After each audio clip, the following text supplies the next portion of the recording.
Esselamu Aleyküm değerli izleyenler. Karikatür Atölyesi'nin yeni bir bölümü ile karşınızdayız. Bugünkü çizim konumuz dünyada yaşanan israf ve bu israfın yol açtığı muhtemel dünyanın sonunu ele almaya çalışacağız. Yine sizler de ekranları başında bizlere eşlik edebilirsiniz. Hazırsanız başlıyoruz. Öncelikle dünyadan bahsediyoruz, israftan bahsediyoruz ve tabii ki bir zamandan bahsediyoruz.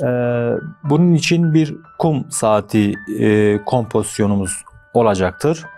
Bu kum saatinde üst tarafta dünya, alt tarafta ise bir mezarı andıran bir çöp konteyneri olacaktır. Özellikle dünyada yaşanan israfın yani aşağıya doğru dökülüşünü, bir belki çöpe gidişini, yani gıda, özellikle gıdanın çöpe gidişini ve onun da dünyanın sonunu getirebileceğini, yani dünyanın kendisini tükettiğini aslında anlatmaya çalışacağız. Öncelikle şuraya bir kum saati çizelim.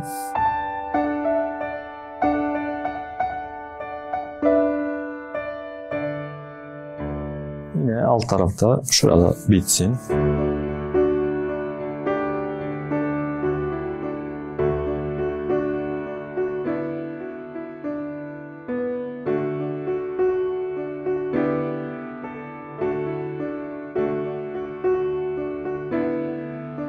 Şöyle dikdörtgen şeklinde 4 eşit parçaya böldüm.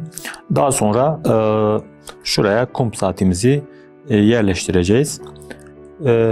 Şöyle ilk başta şu dış kasnaklardan başlayalım.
Şurada ise yukarıdan aşağıya doğru şu kasnağımızın direklerini çizmeye çalışacağız.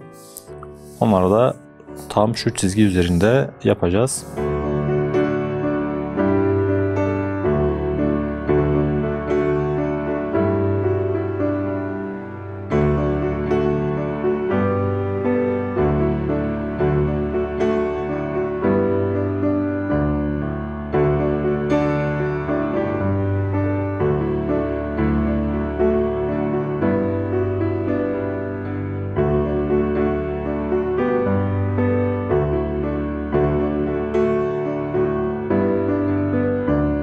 Şurada ise bir dünya çiziyoruz yuvarlak bir şekilde. Şu dünya şuraya doğru şöyle tükenip azalmakta ve bir mezara ve tabii bu mezar çöp olacaktır. Yani gıdanın çöpe gidişi dünyanın bir tükenişi anlamında olacaktır.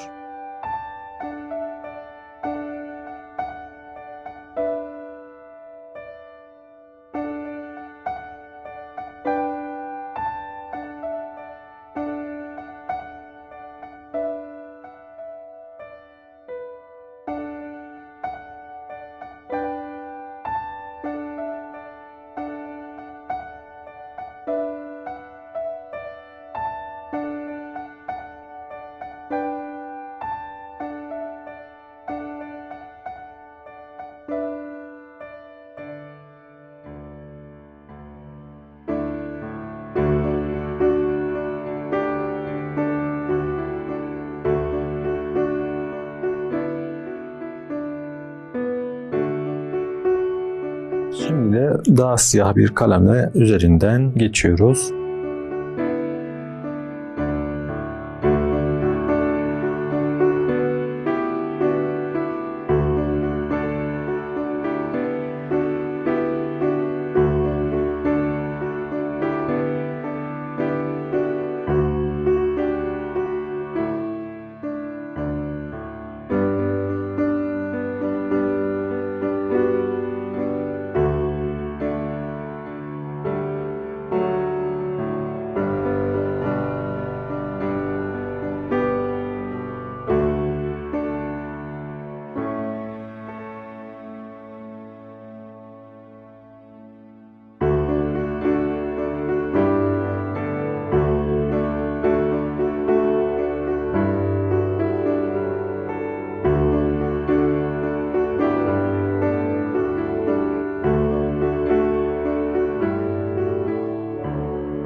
şekilde biraz daha ışık ve gölge olayına girebiliriz. Şunu da yapalım.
Bugünkü çizimimizin sonuna geldik. Bugün dünyada yaşanan israf ve bu israf neticesinde dünyanın sona doğru gittiğini ele almaya çalıştık. Yeni bir programda, yeni bir konu ile karşınızda olmak ümidiyle Allah'a emanet olun.